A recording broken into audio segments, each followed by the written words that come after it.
Hey, it's Chronologically Gaming, the only channel that's perpetually retro because we're playing every video game in order of release. Your guide to the entire video game industry.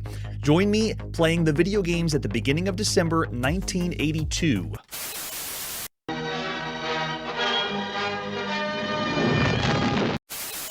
And we were last in the arcades checking out Star Trek. Yeah, you like that? Star Wars, Star Trek. Make sure you get your franchises correct because tonight's going to be even more of that. After the phenomenal event of seeing Star Trek in the arcade, let's see what our next video game release is. Boldly going home on a home console. This is Star Trek, the motion picture for the Vectrex. Bring on more Vectrex games. And why not with this one? I have never heard of or not familiar with this game. This is brand new right now. And here's the box for Star Trek, the motion picture. Looks like most of the Vectrex boxes has a picture in the front, still cannot give you the full feel of what the vector graphics look like. A single picture can't do it. You have to see it for yourself. This is the console exclusive game. Star Trek the Motion Picture is only on the Vectrex. It marks the 12th game we've seen so far for this home console after Mindstorm, Armor Attack, Berserk, Blitz Action Football, Clean Sweep, Cosmic Chasm, Hyper Chase, Ripoff, Scramble, Solar Quest, and Space Wars. This was done by both GCE and Milton Bradley, at least publishing, and I'm sold. The box on the shelf, let's buy it right now. What other artwork do we have for Star Trek, the motion picture? This game is also known as Starship, Harmageddon, or just Star Trek the game. As you can see here, the Milton Bradley box just has Star Trek. It's not really based on the motion picture because technically, while the motion picture was released in 1979, this game doesn't have any elements or a lot of elements from the actual motion picture movie that not everyone was popular with. It wasn't the best movie. The second one that was released this summer in 1982, that was the best Star Trek. There's the back of the box for the Milton Bradley version as well. Captain Kirk's going to have a blast. There's our Vectrex with our analog joystick, 4 buttons, part of the console. And if you get a second controller, you can too. Play with a 2-player. If it's 2-player compatible. There's the cartridge that you pop on the side of your Vectrex. No need to bother your parents because the television is part of the system. One of the amazingness of the Vectrex. So there you go. There's the example of the other title, Starship, where it was released. Notice that it says Vectrex Cassette, as they were known in Europe. Got some flashy artwork, real Star Trek, an example of the screenshot there too. The manual, as you can see, is not a real scan of the manual. I tried scouring the internet to find a real Star Trek manual. We're in the territory that you got to go on eBay, you got to get your own manual and scan it in yourself because it is not there. It's nowhere found publicly on the internet. Welcome, Captain Kirk, to your command of the Starship Enterprise. Your mission is to seek out and destroy the enemy Klingon mothership, travel through 9 sectors of space, each more difficult, or take a shortcut through the black hole. Be careful, the Klingons and Romulans are hiding in space, waiting to destroy you at every turn. The trademark next to Star Trek means this is real, licensed game. Here's the controls. We have a joystick to move our ship around. The power link locks our ship on and refuels the black hole. Our shield can be up with the button 3 and then the fire. So we have shield, fire, and then power link, and we'll go into that when we play. Player selection, you can play 1 and 2 players, but this is a hot seat multiplayer arcade experience. You have to take turns if you have someone else, and you can even share the same controller. Pass that Vectrex controller to your buddy, and then they can take over. Yeah, and Palpug's bringing up the cassette joke. They say cassette, but it's not like we would know in the United States as cassette. No need to rewind this cartridge. We call them cartridges. So we have the black hole. One of the first 8 sectors contains a black hole, and you can decide that with the game options. When you warp into the black hole, you'll be taken to the boss. It explains how to start the game. Right here, it breaks down the different enemies, Klingons, Romulans, Klingon torpedoes, Romulan torpedoes. There's what the black hole looks like, your space station, and then the boss, the enemy Klingon mothership. Gameplay is pretty self-explanatory. I'm not going to read the manual in its entirety. It explains how if you get hit with a torpedo, the windshield will crack. If you have additional ships or lives, you'll be given another chance to clear the sector that you're in. But you're essentially just supposed to kill all the Klingons, which is what we've been doing with Star Trek strategy games since the beginning of this show. I mean, it's been around on mainframe since 1971. This one's far from a strategy game, though. And then in Sector 9, or whenever you warp to the mothership, the deadly Klingon mothership furiously shoots torpedoes at you. If you get out alive, it brings up the laser power and shield strength. They'll be displayed down at the screen, and what refueling looks like, and the number of ships. The beginning of the game, you have 3, but every time you destroy a mothership, you get another life. There's the score. Memorize the score, because it's December 1982, and everybody wants the high score. It does save a temporary high score as long as the system's on. Once you power it off, then the high score is lost, like most home console games. And then it explains how to restart. Okay, we know how to play. We got it. Let's pop in that cartridge and check out what Star Trek, the movie, is like on the Vectrex. This was done in the beginning of December 1982. Here we go. Hear the boot up. I want a Vectrex right now. I'm not familiar with that ditty. Is that ditty from the movie? Like, can we find any references from the actual Star Trek movie? Okay, so we're beginning in Sector 1. Notice that I didn't change any of the options. I can make it so the black hole can appear at different times. But the game boots up, and it's really self-explanatory. You move the joystick around the screen. Oh, there's a space. Let's see if we can lock into it. Ready, wait for it, or accidentally fire a shot and then blow it up. This is the example of the black hole. The settings that I have for this game mean the black hole shows up now. So if I want to warp to the Klingon mothership right now, I can, but I won't. I'll just ignore it for right now and then go shoot some Klingons and Romulans, which the ships look exactly like that. With vector graphics, everything is awesome and more intense. We call these style of games vehicular combat games, or space combat vehicular combat games. This is the 41st space combat video game that we've seen so far on Chronologically Gaming. It's the 13th that we've seen across all home consoles up to this point. And this is the first space combat game for the Vectrex. I think that's all. Yeah, once you beat up all the enemies, then you move on to the next sector. And then it actually waits at that screen till you fire a button, which is kind of nice. So for the very first one we've ever seen on the Vectrex, this is awesome.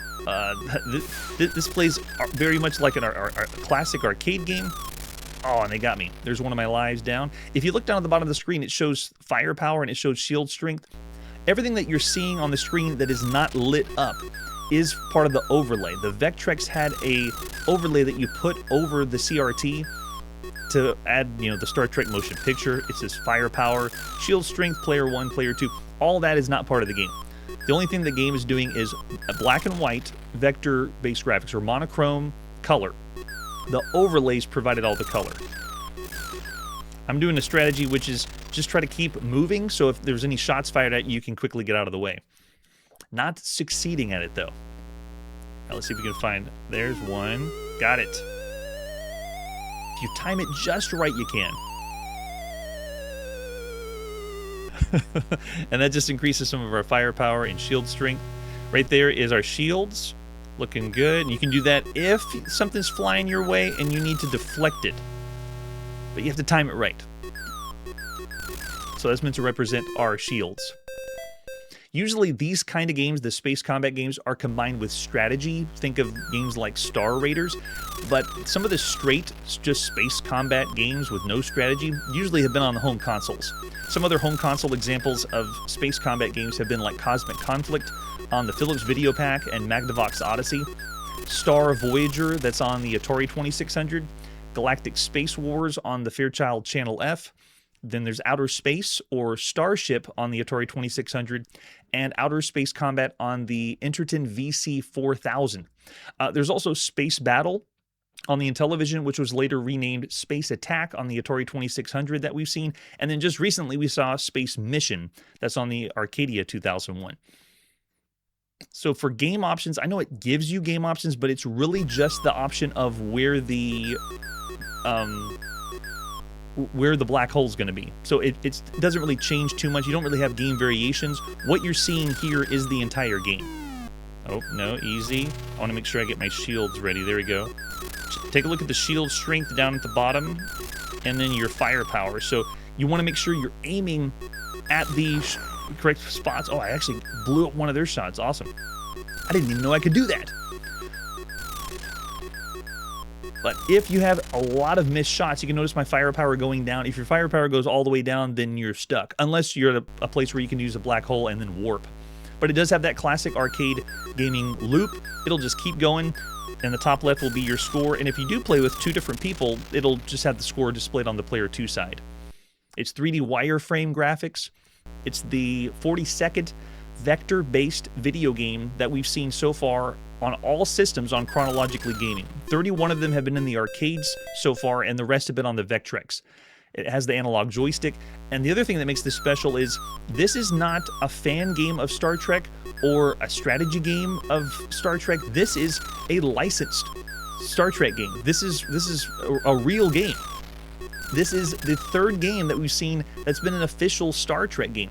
The very first one we ever saw was Phaser Strike on the Milton Bradley Microvision, and then after that was the one we just saw last episode, just very recently to now, Star Trek Strategic Operations Simulator that's in the arcades. This is only the 3rd official Star Trek video game ever that we've seen on Chronologically Gaming. And this one isn't based, it's inspired obviously by a movie, and we played other video games that have been inspired by movies, like example is Poltergeist that we saw on the TRS-80 color computer. But up to this point, this really isn't based on the movie.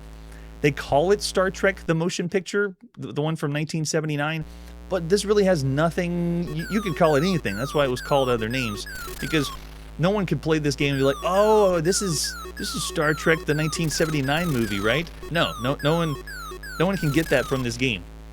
And at this point, I don't think we've seen any video game that's inspired by a movie or based on a movie that actually did the movie justice, Poltergeist including. That had nothing to do with the Poltergeist movie. It didn't follow the plot, is what I mean. It didn't do anything like that. So you just move your crosshair around. Another thing about the controls is it's analog controls, but it's absolute control. Most of the time when we play these games, they're wanting to simulate you being in a ship flying around, but this one, I move the joystick up, I go up, I move the joystick down, I go down, and so it doesn't feel like I'm using a spaceship yoke control. It's absolute control, which is a little bizarre. Up to this point, for all the games we've seen, space combat games, this is only the 5th space combat game that's using this control. The other ones we've seen have been very obscure games, like Target on MS-DOS, Warp Destroyer for the Apple II, Astral Convoy on the ZX81, and more recently Space Mission on the Arcadia 2001 home console. But most of the time they reverse it. They reverse the controls to make you feel like you're in space, and this one really doesn't do that. The other thing to note is this is a first-person perspective Vectrex game for the Vectrex, which we really haven't seen yet. We're going to be seeing some more recently, but on home consoles right now, some of the best first-person games that you could be seeing could be games like the driving ones. 280 Zap or Night Driver are first-person perspective video games. There's also Space Spartans on the Intellivision, and Star Master on the Atari 2600, B-17 Bomber on the Intellivision. Phaser Patrol is a really good space combat game that has a first-person perspective, and of course Star Raiders is available right now on the Atari 2600 and the 5200. Wow, that's incredible. One of the really good ones, though, that has a first-person perspective, and one of the best, in my opinion, is Escape from the Mine Master on the Atari 2600 using that supercharger. Well, I want to get to a warp, so I'm actually going to die so we can go warp to the mothership and take them out. There's also Star Voyager that's available right now to play, and Submarine Commander on the Atari 2600, and Gangster Alley. All of them have first-person perspective. And what's another amazing thing is this cartridge is only 4 kilobytes in size. This game is 4 kilopower. They did all this with 4 kilopower. We're doing pretty good. I actually didn't think I was going to get this high a score on the live show, but I don't think we have a warp. I think the warp was only on the first level because that's how we set it in the options. But you can understand the gameplay, but it's not combined with anything involving strategy, simulation, things like that. This feels more like a... Okay, let's start from the beginning. This feels more just like a straight arcade action game. And obviously not based on the movie whatsoever. Oh, no, you don't.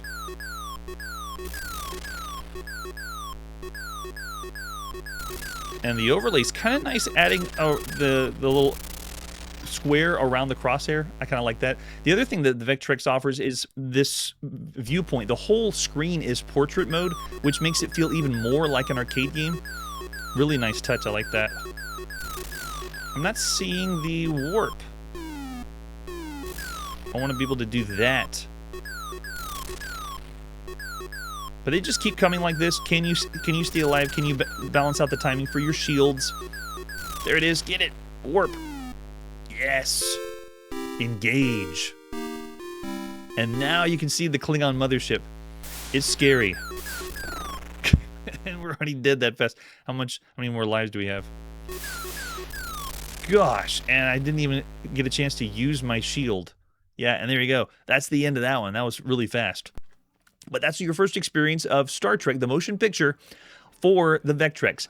That actually is really fun, partially because I love the Vectrex, and because it's the first time we played a game that's like this on the Vectrex. It is, at this point on the Vectrex, most of the games have been really amazing, and the lowest rated game that we've seen on the Vectrex up to this point has been Solar Quest, only because it's really close to the arcade. It's like they didn't take any liberties or try to do something original or new. And so most of the Vectrex games are already high enough. I'm looking over in the chat, and now this is the time where we rate the game either by your experience, have you played the game, or for us, how we played the game. And this would be rated against every other game we played and seen on all home consoles up to this point. So I give a lot of context of all the games that are out there similar to this, that play close to this.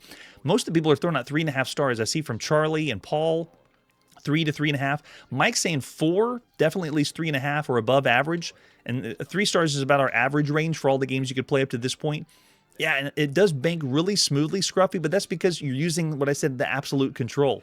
Mike's throwing out 4. Brian's saying 4.5 stars. Nice. Scruffy Looking's throwing out 4. Charmed by the game. Nice. I'm actually thinking between 3.5 and 4 stars. So I get to go with the chat on this.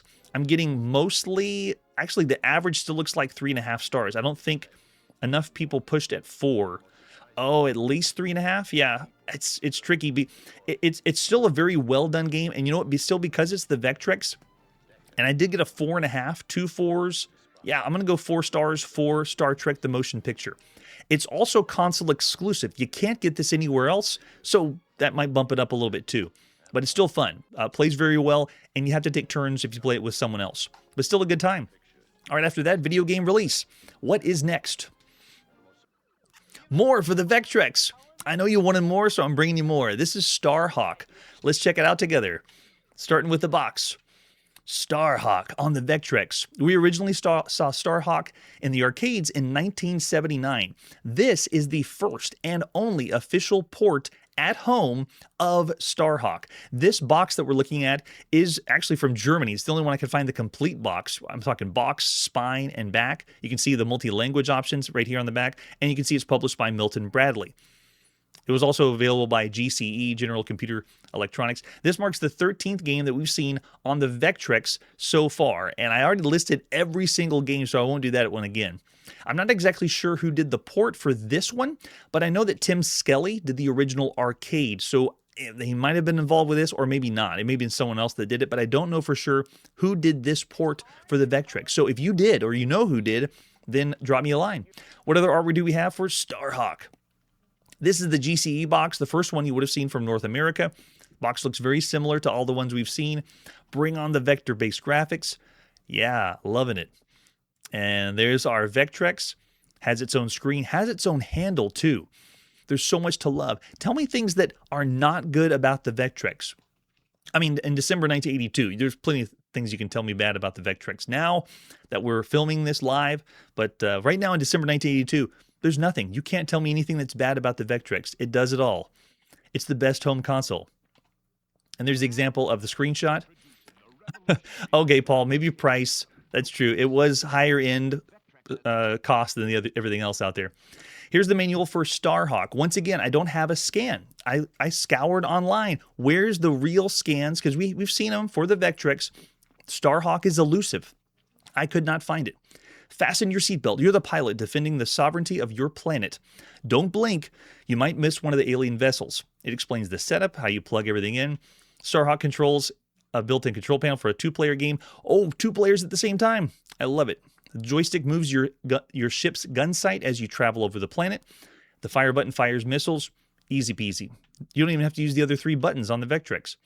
Starhawk can be played as a 1 or 2-player game, and by 2-player, they're talking 2 players simultaneous. In game number 1, the gun sight will move proportionally to your joystick. Game number 2, it'll move in a direct ratio. So the only game options is how the crosshair is moving around. Very strange. Oh, there you go, Marshall. I am left-handed, so that could be a downside, having a left-handed only control. I could get used to it. I've been messing with it because even the Atari 2600, you could say that. They said the red button on the Atari 2600 needed to stay in the top left, but I made it work for myself. It breaks down all the different objects you find in space, like command ships, rockets, starships, missiles, bombers.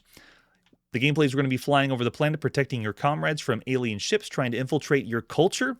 Infiltrate our culture? I don't know how they're going to do that. I guess infiltrate our minds to take over the culture. Every few seconds, an enemy command ship will signal its presence and appear. If you destroy them, the planet's rotation speeds up. Your gun sight will get larger for 5 seconds. You'll receive double points for any alien ships destroyed. Very cool. There's the points, there's the bonus, and the high score will be saved like we've seen with other Vectrex games. Any other versions? Okay, we got the version in PAL regions and in North America. This is the first time we've ever seen Starhawk at home. This is the only time we'll see Starhawk at home. Let's pop in that cartridge and play Starhawk. Released by Milton Bradley and GCE in the beginning of December 1982. Let's go. This is it. We got the boot up. There we go. You can kind of see the overlay on that side too. So if I wanted to, I could switch the 2 game modes. I'm going to stick with the first one where the crosshair just stays in its one spot. But then you do a 1-player game and then we are in. This is it. If you remember Starhawk, then you would love this. If you remember your experience of Starhawk in the arcades, it's essentially the same thing, but now you're controlling it with that analog joystick. Oh, watch out. That ship that flies from the top is the one they were talking about in the manual. You get 5 seconds with this larger, look at that crosshair, and then, so every time that ship swoops down really fast, make sure you blow that one up. But you're essentially moving over the top of a trench, a la Star Wars. I mean, even one of them looks exactly like a TIE fighter. Look at that one on the left. And you just move your crosshair around and shoot them all. You can call these rail shooters, trench run shooters. We've been calling them trench run shooters. It's the... Oh, hello. There we go. Goes so fast. But the more enemies you can take out, the faster you can go, then the higher score you're going to get. Notice that I'm playing as player 1, and the score is displayed on the right side compared to the last game we just saw on the Vectrex. Got it. There's also no turbo fire. I'm having to push the button every single time. But this really isn't the whole experience of the game. The first time you experience this game, you might do it with a friend. And if you do it with a friend, you can play like you did in the arcades. This is 2-player cooperative play, which is big bonus. Any video game now that has cooperative play is awesome, and this one does offer it. It also has a time constraint. If you notice, there's a timer ticking off at the top. What score can you get before the time stops? You got 8 seconds. It's going down very slowly, and we're about to get to the end. Wait for it, and time. There it is. So let's see if we can switch it out to a 2-player game. I'm going to plug in the second controller and play as 2-player cooperative. Or not. Maybe I'll just do a reset. Reset it, and then go as cooperative. A cooperative game is a little rare. This is only the 81st cooperative video game that we've seen on Chronologically Gaming. Simultaneous cooperative. This is the 35th cooperative game that you could play on all home consoles up to this point. It's the second. Look at this. We got 2 crosshairs now. Oh, and they even styled the crosshairs different. I'm moving both at the same time, so it's a little difficult for me.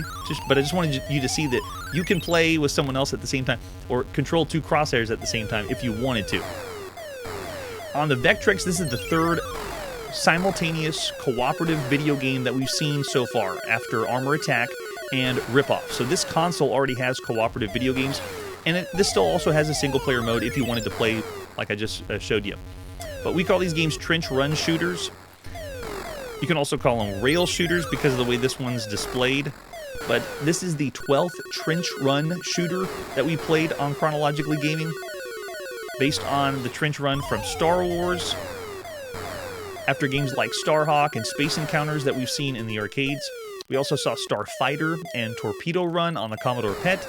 Stellar Wars is another trench run shooter that we've seen on the TRS-80. And then Attack on the Death Star on the Atari home computer is another one. We also saw Advanced Star Trench Warfare and The Force on the TRS-80 color computer. So this game is only the 4th trench run shooter that we've seen across all home consoles up to this point, after games like Star Strike on the Intellivision and the Atari 2600, and Star Battle that's on the Bally Astrocade. So it's, in a way, if you want to call this kind of game a trench run shooter, you know, to be... In a way, I actually had more fun with Star Trek, but because of the 2-player mode, I'd say that this makes this more enjoyable because you're able to work together with somebody else. But this kind of game, though, a time constraint game where you're just going for a score attack until the time runs out, in a way, it's pretty archaic, considering the other games we've seen up to this point. This is the 43rd vector-based video game that we've seen everywhere. There's 31 vector-based games in the arcade. All the rest have been on the Vectrex right here. It's inspired by Star Wars, of course. It's still a first-person perspective, I guess. Yeah, it's still a first-person perspective. Just this one, I don't have any control, or I only have control of a crosshair. Some of the other best first-person games are the ones I mentioned previously. Escape from the Mind Master is a really good first-person game. Star Voyager is out there on the Atari 2600. Submarine Commander on the Atari 2600, Phaser Patrol on the Atari 2600. Some of those are with the Supercharger. B-17 Bomber is a really good first-person game. And Star Master is out there. This one, just like the other cartridge that we just saw, is only 4 kilobytes in size. This is 4 kilopower. They did all this amazingness. Yeah, doesn't that surprise you that we've seen so many other arcade gameplay loot games that for this to be a timed game, I guess they're giving an homage to the arcade game because that's how it was done too. It does seem, I would say, archaic considering everything else you could be playing. But it's presented well. It's the only way you could play this officially at home. There is other trench-style games you could be playing at home on other systems that I already mentioned. It's alright. Go, go, go. Yes, that's right. There's not any mothership. There's also no progression. It felt like, or at least in Star Trek, it was telling us you're going to this level or this sector. This one, it's just time and go. So in a way, I would call this average when you think of all the games you could play across all home consoles. But because of the 2-player cooperative mode, you would have more fun with someone else teaming up to work together to protect your planet or protect your trench in this case. And my second player isn't doing anything because they're not here. There's no one that's jumping in with me. And over in the chat, I already got some ratings being thrown out. Paul's saying about 3 to 3.5 stars. Of all the games you could play right now on all home consoles, James is saying 3.5 feels more like Star Trek or just the game we just played. Mike's saying 3.5. Charlie's 4 stars. Yes, and it does, scruffy looking, feel like I'm moving fast. It's got a good sense of speed on it. So I would say of all the games you could play right now across all home consoles, it is still not exactly average. And my rating might be tweaked a little bit just because it's on the Vectrex. And again, it's the only way you can play this at home officially. Not as nearly as special as Star Trek, because that was an original game. But yes, oh, that's true. The Trench isn't very impressive, Marshall. He's giving it 2.5 stars. Most above averages out there. I do got a 4-star from Charlie, but I'm going to go 3.5 stars.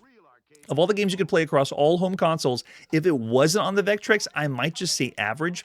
But again, you can't top the Vectrex. The whole screen is in portrait mode as if it was an arcade game. It is the best way to play anything, so I have to rate it higher than 3 stars. I'll still say the lower rated game, like the lowest we've ever seen, has been Solar Quest, and it was just not as impressive. This is actually more impressive and has the 2-player cooperative play as well. All right, so there's Starhawk. More new releases, brand new releases. What's our very next video game on Chronologically Gaming? It's time to go to the United Kingdom and play on the Sinclair ZX Spectrum. This is Submarine Attack. Where are you going to get Submarine Attack? Well, you're going to get it right here, your computer. This is the 155th game we've seen on the ZX Spectrum at this point, and because it's in a magazine, this is a type-in game. It's the 96th type-in game we've seen on Chronologically Gaming, and the 10th time we've typed in a game from this magazine series. The last one we saw, I believe, was Airliner. But if you turn to the right page of the December issue of your computer, you get to the software file, where you got a few games, and there it is, Sub Attack, or Submarine Attack by Paul Celan. This program takes 6.8K of RAM. 6.8K of RAM. I didn't need to shell out all the money for that 48K Spectrum when I could be playing quality games like Sub Attack on 6.8K of RAM. There's the example of the screenshot. We're in for some scary times here. Let's type it in play Submarine Attack. Whenever you typed it in the beginning of December 1982, this is Paul Celan and Celan Software. The very first time and only time we're going to see Paul Celan. So way to go, Paul. This is it. Your video game debut. Maybe you did more than this, I'm not sure. All right, so I typed the whole game in, and then it says any key to start. I'm going to assume it's using 5, 6, 7, and 8, which are the cursor keys. And the game just goes right here. We're already in the game that fast. I'm controlling a missile on the side. Oh, it works. Okay, so up and down, that's 5 and 8 on my ZX Spectrum keyboard. And I'm just supposed to move around. It shows my fuel in the top left. Can I stop? Oh, I can. If you use 6, you stop, or it just halts. It doesn't even look like a submarine. It looks like a missile that I'm just moving up and down. And I'm on the Spectrum. Where's the sound? This feels kind of like I'm playing a ZX81 game. But it displays how many miles I'm going. But if you're asking yourself, why? Chronologically Gaming, why is this on this show? Of all the type-in games, I'll tell you why. Look in the top right of the screen. It says hazards, gun to right, gun to right. It's telling us what's happening ahead. This is one of the very first video games that's telling us what is happening while we're playing the game. In other words, this game is the 1980s equivalent of that person on the radio comm telling you, oh, watch out, there's a door ahead. Push this button to open that door. This game's doing that. Now granted, we have seen another game, City of Zon on the ZX81 was another one that was like Zaxxon. It kind of did that too. It was telling what things were coming ahead. But this is really obvious. Like, it's telling what hazards are coming up. And it's just crazy that it's a type-in game. But you can see how simple it is. All you're doing is moving up and down. It's not as simple as a one-button game, but the other thing that's weird is it doesn't scroll at all. It's flipping. The screen's just flipping to the next screen and then goes to the other side. And there's no way to shoot. I have no way to fire. All I'm able to do is move up and down and then just dodge everything. Boring. Very, very boring. But if you spent the time to type it in, you might appreciate it more. Of all the games we've seen up to this point, we have played shoot-'em-ups that flip the screen like this. They do not scroll. And those examples would be Rainbow Zone on the Apple II. I'll never forget Rainbow Zone. Ground Attack on the Commodore VIC-20, and Attack at EPCYG4. Instead of scrolling and shooting, they just flip the screen like we're doing here. Or instead of just flipping the screen, this one doesn't even have shooting. Like, you just dodging stuff. And Paul, yeah, I'm with you there. It feels like a game you would have played on your phone, but there is no phones. This is December 1982, and you just typed in and played Submarine Attack. So of all the games you could play on all home computers right now, even on the ZX Spectrum, like if you were going to rate this on this home console, which was released this year, you bought it mail order, and you probably got it by now. I mean, I think it was released April, but you never knew whenever you received it in the mail.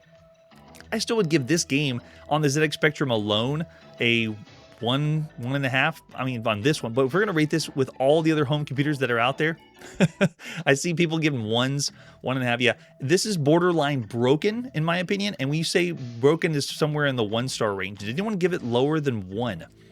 I don't think so. Yeah, we got only one person. I got some 1.5s. That's really nice. No one's going to talk about this game ever again. Yeah, that's right. There was a sub. What were we attacking? We didn't get to attack anything. We were just dodging. I'm going to go 1 star. If Paul Sellen wants to reach out to me and tell me I played the game completely wrong or I didn't read what your computer had, then let me know and we might re-rate it. All right, after Submarine Attack, what could possibly be next?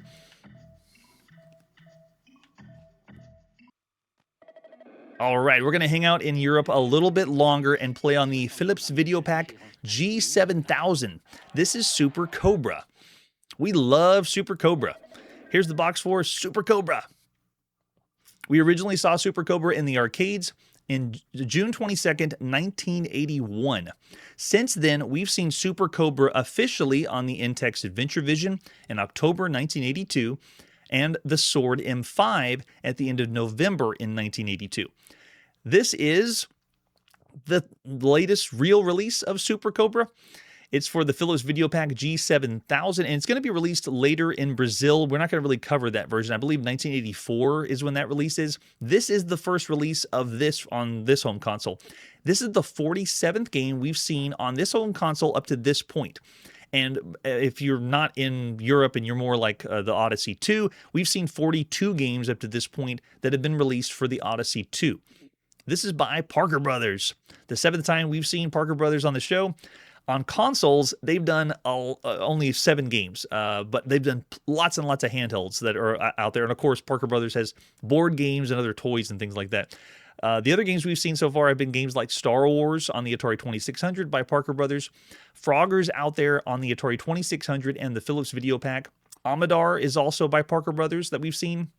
Spider-Man on the Atari 2600. Popeye is out on the Philips Videopac.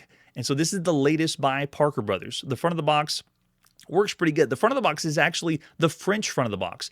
And most sources that I saw said this was only in France, but I'm going to say it was released all in Europe. I'm going to use the whole region of Europe just because I find it hard to believe that this only was released in France, even though you can see the front of the box is French. If you flip over the back of our box, I kind of fudged the box. The back of the box is the Brazilian back of the box. So there you go. There's an example of the screenshot. Actually, the screenshot on the back looks pretty good. It looks exactly like Super Cobra. So read the front in French, read the back in Spanish. All right, so, or Portuguese. And so here's the other artwork we have for Super Cobra. There's the Philips Videopac, if you forgot all about it. It has a full keyboard that you can spill your Coke all over and then just wipe it off. And you can see Odyssey 2 is the North American equivalent of this system. That is the cartridge. All the cartridges have that handle on top, so you can yank the game out. I love it. With an example of the screenshot. Let's pop in that cartridge and play some Super Cobra. Graham Thomason and Konami in the beginning of December 1982. Way to go, Graham. Now, this is in French, like I said before, and it's asking us what game do we want to play or what game mode do we want to play. So I'm actually going to go with game mode, just any of them, because it doesn't matter. Once you boot the game up, this is what happens. Now, as I'm playing the game, I wanted to bring up Konami because while Graham Thomason, I don't believe, was for Konami, he was the developer, Konami was still involved with this one. And so this is kind of special because it is Konami at home.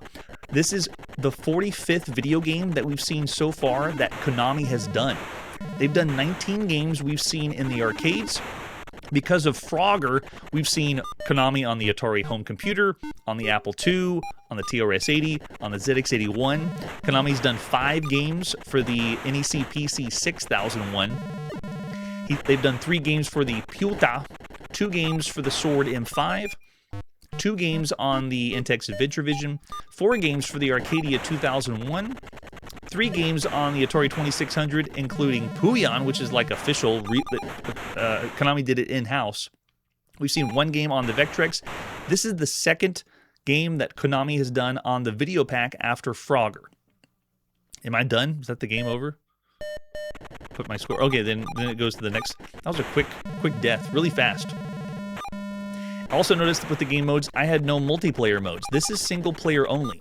Because Konami and Parker Brothers know that you're a nerd and you have no friends.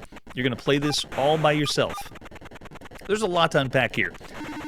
You're a chopper pilot on a surveillance mission in enemy territory. Your goal is to make it through as many various obstacle courses alive and score as many points as possible. Tall buildings, mountains, narrow tunnels, and various enemies, such as tanks, rockets, mines, and more, can all get in the way and destroy your chopper if you aren't careful. Your chopper!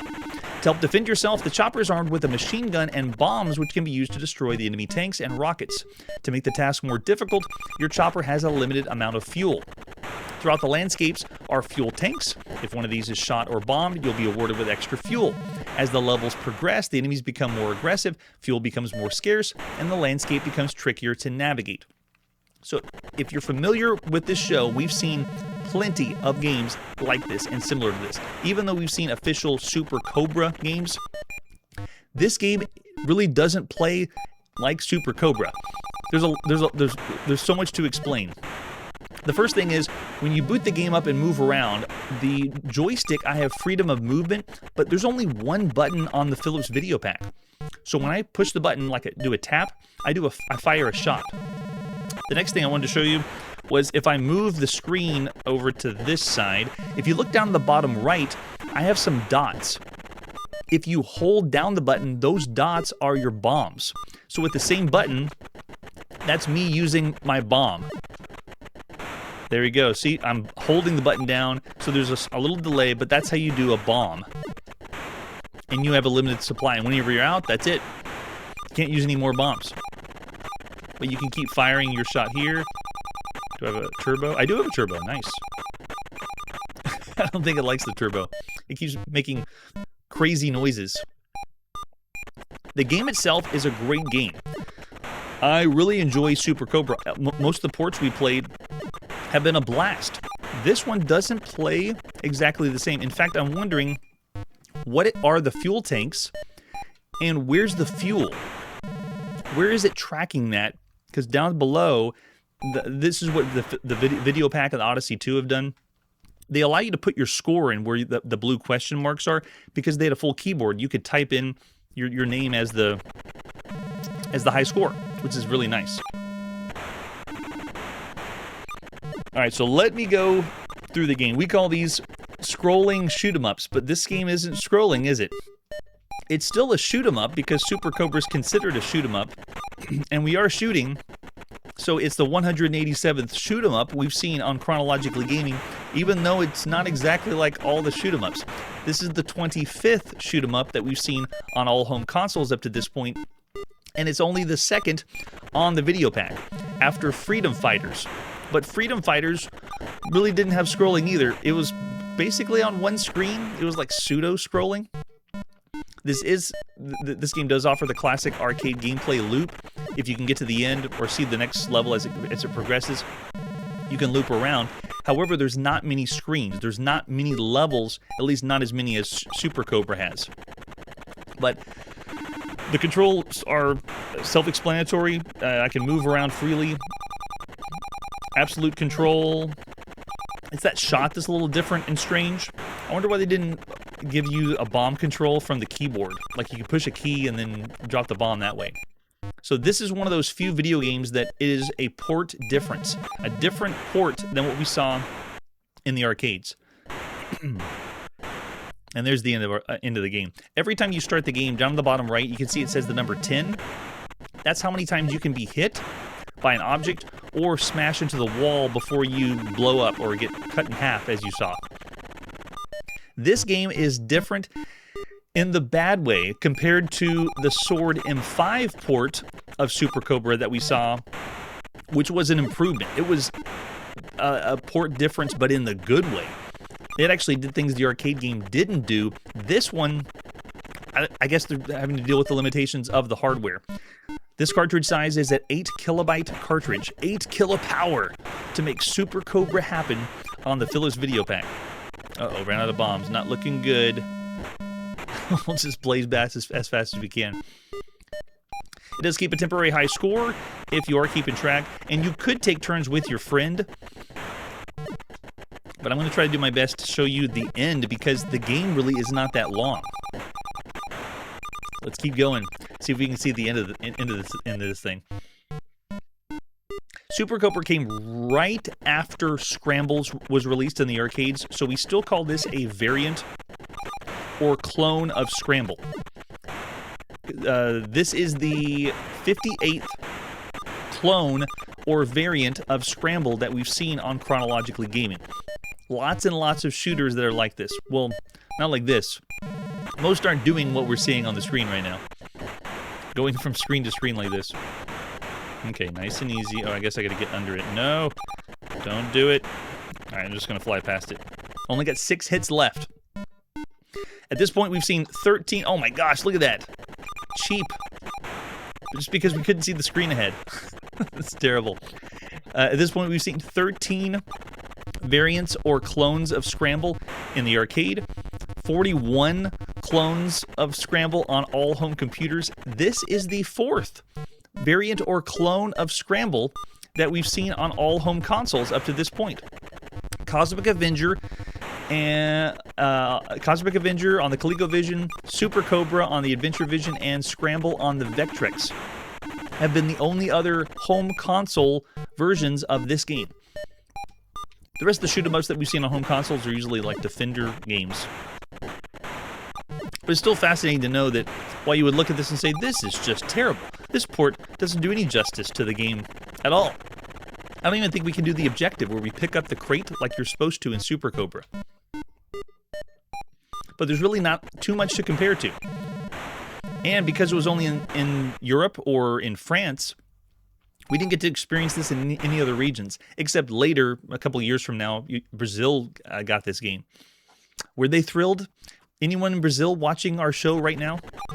Were you excited about Super Cobra when it was released? Go! Can't believe I made it past that. Okay, but let's talk about the really obvious thing about this game. This is not scrolling. This is flip screen scrolling. It doesn't jerk to the next screen. It actually shows a little bit. The scrolling is very choppy when it does do the flip screen, but it's a flip screen game. This is not a scrolling shoot 'em up. At this point, there's only been a few shooters that have done this, and I hope they realize that it's a terrible idea. Shoot 'em ups need to be scrolling, not flip screen. Oh, I made it. Nice. Rainbow Zone is another example of a game we've seen that does this on the Apple II. Ground Attack on the Commodore VIC-20 is available to play right now. A really good game, Attack at CYG4, does this, as well as the game we just saw, Submarine Attack.